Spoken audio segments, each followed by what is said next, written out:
Welcome to the PCFL Show. On this week's show, we've got highlights from Week 10, previews for Week 11, and a closer look at the emerging playoff picture.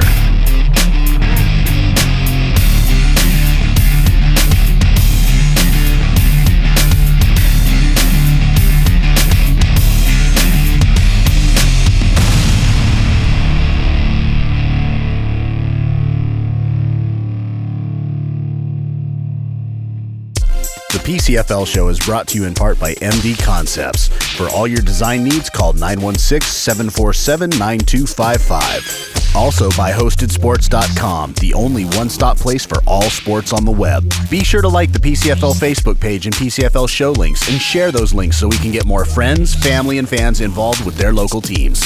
Also check out thepcfl.com for more information. The Barnstormers got on the board first as Will Kilday hits Nick Breland for the touchdown.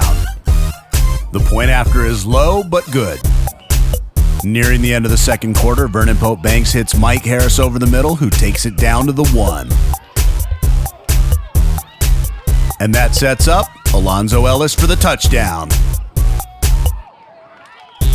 Later in the quarter, a bad snap forces Aaron Frazier to run the ball.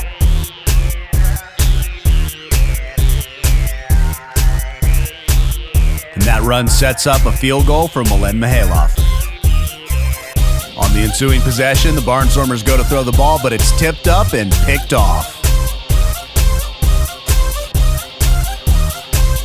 That sets up this Vernon Pope Banks scramble. And he takes it in for the touchdown. In the third quarter, the Barnstormers come out firing as Will Kilday hits Will Lawrence for the touchdown. The two-point conversion is good, and we're knotted at 15. On their next possession, the Barnstormers get into the end zone with this touchdown pass to Nick Breland, and the Barnstormers take the lead. But the War Angels answer right back with a touchdown of their own to Earl Williams to tie it up. The third quarter scoring explosion doesn't stop as Dante Mills takes it in for the Barnstormers for the touchdown. In the fourth quarter, off the pump fake, Will Kilday hits Will Lawrence for his second touchdown of the day. Fourth down, the War Angels go for it, but Lewis Jones comes up with the sack. That sets up this pass to Dwayne Eisen for the touchdown. The War Angels narrow the gap when Aaron Frazier pulls in this touchdown. They set up for the extra point, but they go for two, and Earl Williams pulls it in. With time running out in the game, the War Angels go for the onside kick, but the Barnstormers pull it in. And your final score, Central Coast Barnstormers 41, Richmond War Angels 30.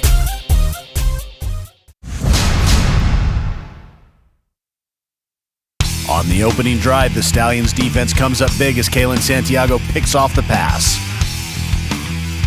The offense moves them into the red zone, but the Giant defense comes through with a goal line stand.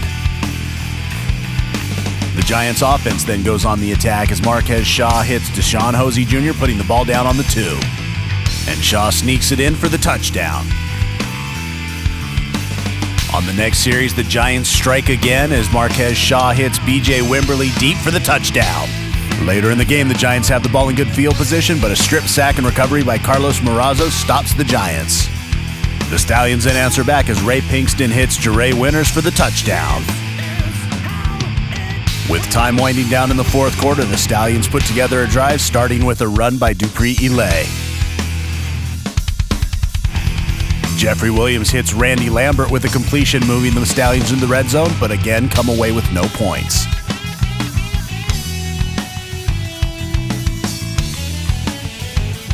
The Giants try a halfback pass with Javon Cherry, but it's intercepted by Anthony Palomino.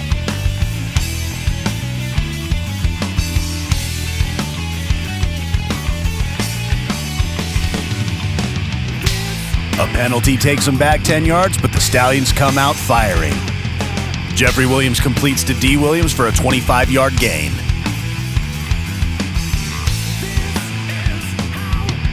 And on the next play, the two hook up again, taking the Stallions down to the 3-yard line.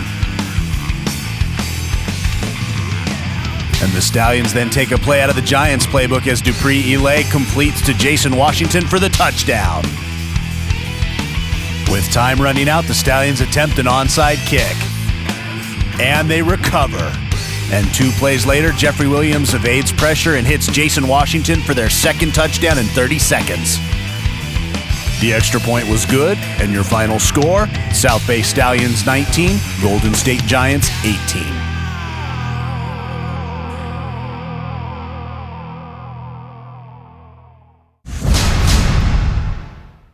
The Outlaws moved the ball early as Trent Thompson hit Will Thompson to get in the red zone, but came away with no points. They did score later in the quarter as Thompson hit Eric Hubbard, who made some moves and takes it into the end zone.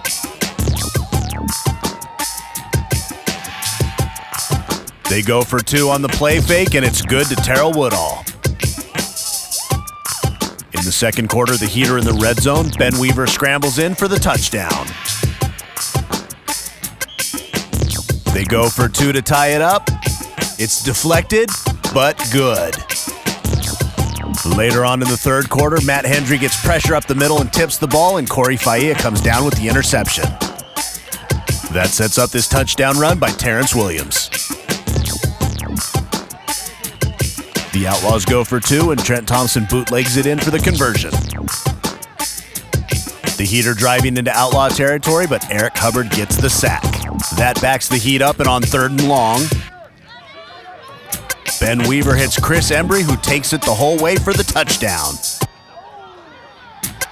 The Heat go for 2, and Ben Weaver's got a little bootleg of his own. And on the ensuing kickoff, Ronshea Jenkins takes the ball up the field. But before he's tackled, he pitches it. And Terrell Woodall cuts it upfield, taking it into the red zone. But a flag pushed him back. And a few plays later, the Outlaws take the lead on this Trent Thompson to Terrell Woodall touchdown. The Outlaws go for 2. And it's complete.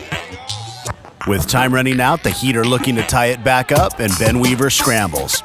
He takes off and cuts up the sidelines. And it looks like he's got a shot, but he is tackled at the 5-yard line. And your final score? Outlaws 24, Heat 16. The PCFL Show is brought to you in part by Graves Video Production. Capture life's great moments. Go to gravesvideo.net. Also in part by Sweet 51 Video Productions, official videographer for the West Valley Wolves. You are watching the PCFL Show with your host, Angry Mike.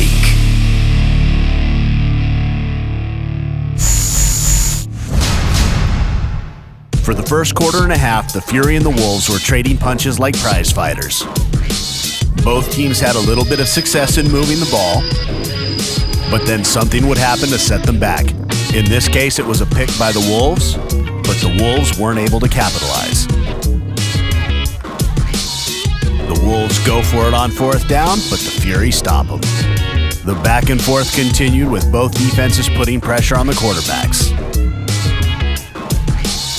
Until finally in the second quarter, Jason Winter pump fakes and hits C.J. Smith down the sidelines, who takes it all the way for the touchdown.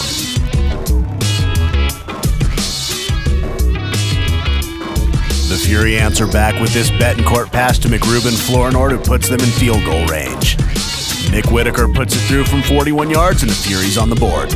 On their next possession, the Fury are backed up, but Betancourt's able to evade the pressure, dumps the ball off to Kimby Drayton, who takes it 30 yards for the first down. Under 2 minutes, Betancourt looks downfield and hits R.J. Bradley, who smartly steps out of bounds. Whitaker's field goal is good with 47 seconds left in the half. The Wolves fumbled on their first play, and it gave the Fury a chance at more points on the board. Andrew Betancourt scrambles, setting up this Nick Whitaker field goal. Jumping ahead to the fourth quarter, Kimby Drayton has a great run, taking it down to the 5-yard line, which sets up Andrew Betancourt's touchdown run. The point after is good, and the Fury extend their lead.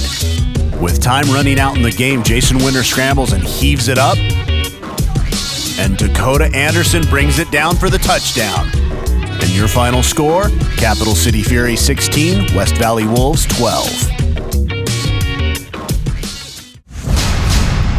The Chiefs cap off a 15-play, 71-yard drive with this run by Alton Seymour. They fake the draw on the two-point conversion, and Kyle Allen finds Austin Winston in the back of the end zone. On the next possession, Ronnie Small drops back to pass, but it's tipped and bounces around, and Jeremy Johnson comes down with the interception. That sets up this touchdown pass from Kyle Allen to Jay Brown. The Chiefs go for two again, and Kyle Allen finds Austin Winston again. Later on in the third quarter, under pressure, Ronnie Small finds Quentin Jones for the touchdown. The Hurricanes go for two, they fake the run, and it's good. Later in the quarter, the Chiefs punt. But the ball bounces off a defender, and the Chiefs recover the ball. On third and long, it's a halfback pass from Alton Seymour to Wayne Rippard. Rippard takes it all the way to the goal line, where Alton Seymour takes it in for the touchdown.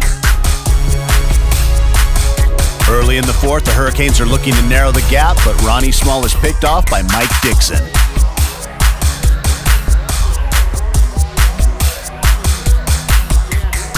The Chiefs offense then ran 7 plays, but turned over on downs. On the first play from scrimmage, Ronnie Small hits William Riddick for 52 yards. And on the next play, pressure from the Chiefs forces Small to roll out, where he finds Dwayne Smart, who's pushed out at the 3. 2 plays later, Ronnie Small rolls to his left, throws the ball, but he's picked off by Mike Dixon, who takes it all the way back for the touchdown. And for the extra point, Kyle Allen completes the drop kick. Let's take a closer look at that as the ball bounces before the kick. With time running out, the Chiefs defense turned up the pressure. Here, Fred White gets the sack. And 2 plays later, Leroy Dunn comes down with the interception.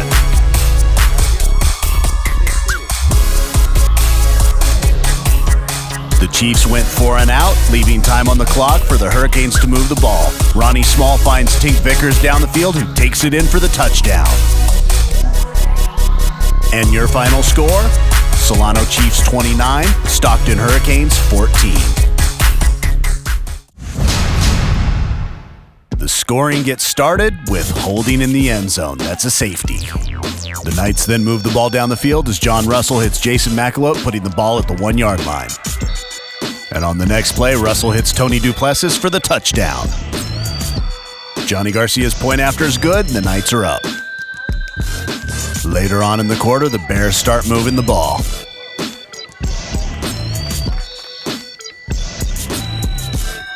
Logan Hollis Jr. hits the open man to end the quarter, which sets up this touchdown pass to Derek Howard.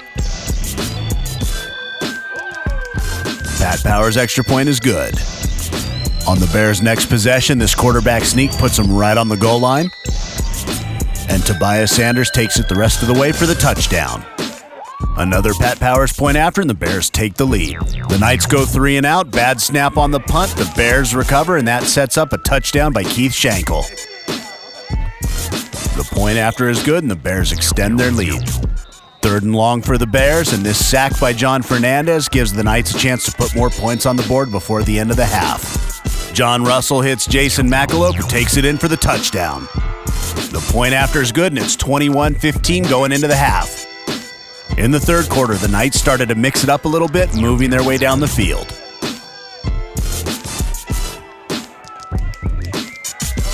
Running back Tay Barbary takes it in for the touchdown. The Bears look like they're going to answer back, but the ball comes loose, and Dana Wood takes it to the house for the touchdown.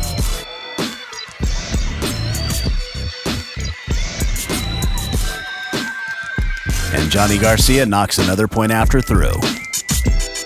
And once again, the Bears were moving the ball, but it gets picked by Chris Little, who takes it all the way back for a touchdown. And your final score, NorCal Knights 35, Roseville Bears 21. Let's take a look at our Performers of the Week.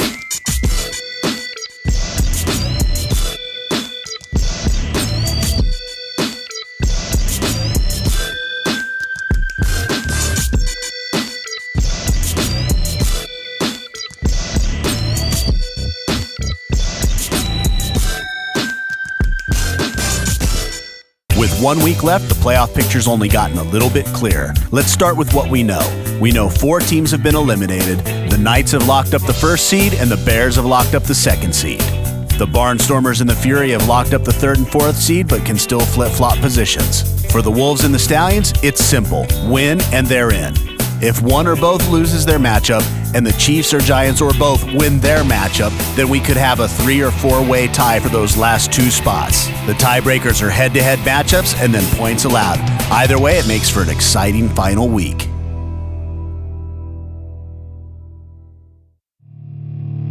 You're watching the PCFL Show. Memorial Day weekend is a bye week. Let's preview Week 11, which will be on June 2nd. The Barnstormers aren't playing for a playoff spot, they're playing for playoff position. A win guarantees them the number 3 seed, but a loss and a Fury win would bump them down to 4. The Reading Heat are out of the playoff race. They're looking for a win here to build momentum into next year.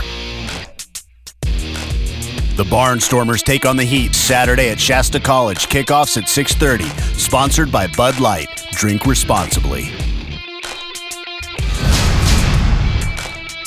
The Giants need a win in this game and a loss by the Wolves to have a chance at the playoffs. They'll need to minimize mistakes and turnovers to have a shot. Meanwhile, the Fury are getting healthier, and they could be very dangerous in the playoffs.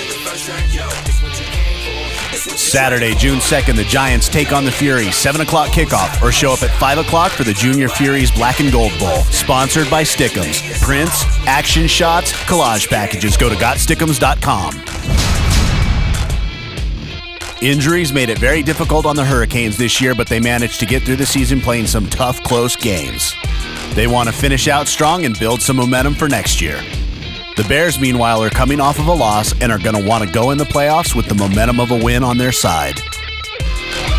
The Hurricanes take on the Bears Saturday, June 2nd at Mahaney Park. Kickoffs at 2 o'clock. Sponsored by Act Fast Bail Bonds. Call 916-681-2663.